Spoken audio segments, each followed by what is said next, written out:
Prime Minister, thank you very much for inviting me into your lair here, the number 10 kitchen. Well, very welcome. Boris Johnson repeatedly promised me an interview at Downing Street and eventually ran into a fridge to hide from me to avoid having to fulfill his pledge. Your fridge is over there. Can you at least give me a guarantee that in the next 35 minutes you're not going to run into that fridge? I can give you that guarantee, although if you get hungry halfway through, we can go raid it for some snacks. It's 100 days today. 2 Liz Trusses or 10 lettuces, we worked out, because the lettuce lasted 10 days, which was longer than your predecessor. Was your first priority, if you're honest, simply survival, given the turmoil of what had happened before? You know, actually, I wasn't thinking about politics when Liz resigned at all. I was with my kids having lunch up north in Teesside at TGI Fridays, and we were finishing off lunch and about to head to take them bowling, and I had somewhat moved on after everything that happened over the summer, so my head wasn't completely in that space, if I'm being completely honest. And obviously she resigned, and I had to think about what to do, and ultimately I strongly believe in public service and felt out of a sense of duty more than anything else that I should try and come and make a difference, given it was a pretty challenging time. Well, had it crossed your mind when you lost that leadership race to just get out of politics? Because it's a brutal business. You'd had a go at running for leadership, it hadn't worked. Had it gone through your mind to just actually try something else? Not to leave politics, and I'm very devoted to my constituents at home in North Yorkshire and Richmond. So I hadn't considered leaving politics altogether, but I had obviously assumed that my career in frontline politics had come to an end. I mean, we're talking 4 months ago. Yeah, no, that's what I said. This is how insane it's been. 4 months ago, at TGI Fridays with your kids, you're thinking, well, I'll never work in a cabinet again. Yeah, that's what I was assuming. Now you're in number 10. Yeah. We're in your flat. You're the boss. You're the Prime Minister. It's a little bit nuts. Yeah, it was not what I was expecting. I knew when I resigned as Chancellor, I said at the time, I knew that would be the last. I resigned thinking and believing that would probably then be the last senior job I had in politics. That's what I thought I was doing, and not to leave politics altogether, but as you said, I didn't expect to be in cabinet or serve in a position like this again. So yeah, the whole thing came as a pretty big surprise, but as I said, the country was in a difficult spot.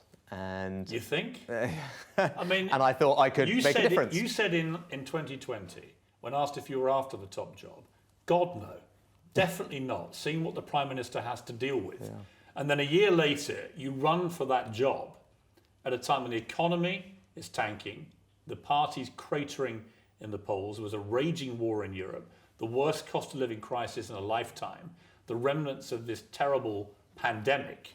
It's pretty much the worst imaginable hospital pass any incoming Prime Minister could ever wish to receive, which begs the question, what on earth did you want to do this for? Yeah, well, thanks for reminding me, first of all, that long list. And look, you're right, there's no point sugarcoating it. It's not an easy situation.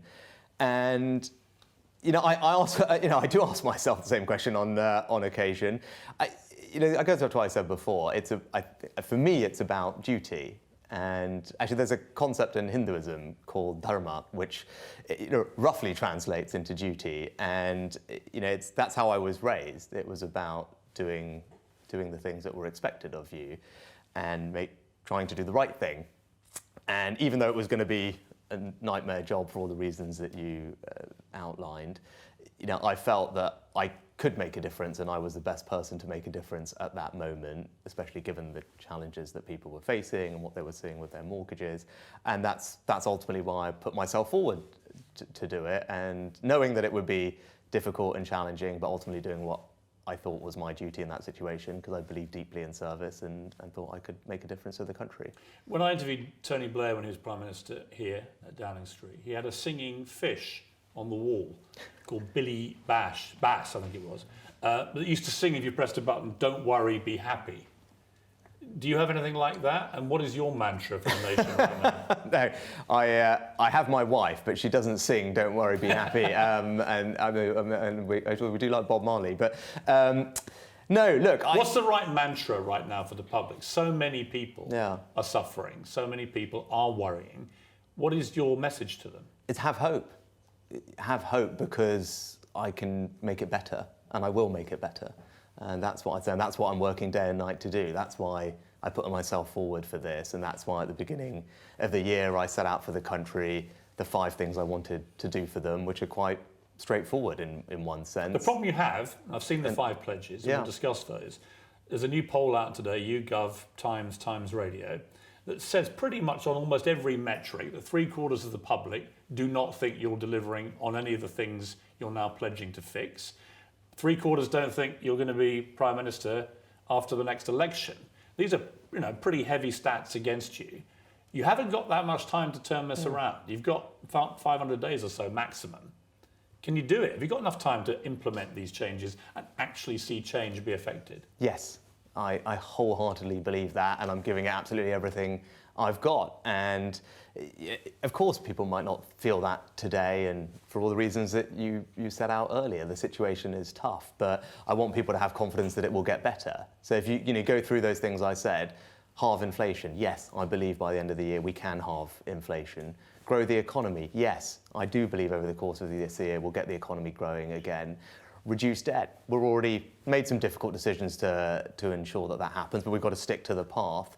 And then cutting waiting lists. I was just in a hospital earlier this week talking about our plans to bring down waiting times in the NHS, which I know we can deliver on. We're working with the NHS to do that, and stopping the boats and tackling illegal migration. That's probably the trickiest of all of them, but again, it's something that I care very deeply about. And by the end of the year, when hopefully we can come back and do this again, and you can give me my report card on those 5 things, I am confident that we will have delivered on them, and the country at that point will be able to say, hang on, this guy said he was going to do these things, and he's done them. And that's what I want to be judged by, because I think politicians say lots of things, and the country's probably quite frankly sick and tired of it, right? But what they want is someone to just do the things that they say, and that's what I'm going to do. Political words are cheap, right? Yeah. I mean, anyone can sit as Prime Minister and say to me, I'm going to fix everything.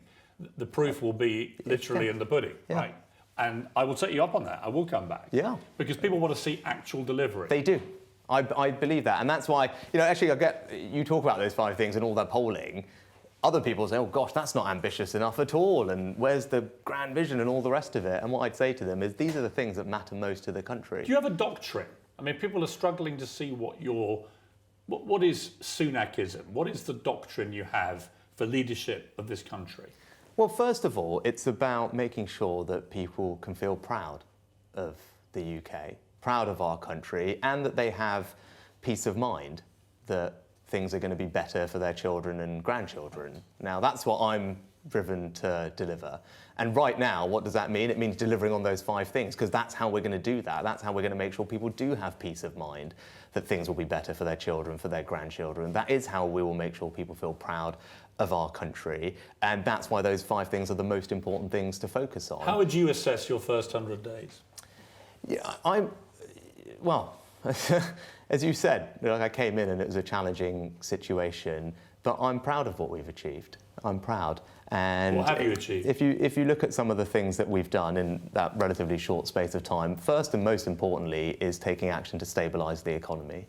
And you mentioned it earlier about the situation that the country faced in the autumn last year, and it was pretty stark, right? People were absolutely terrified about what was going to happen to their mortgages, what was going on.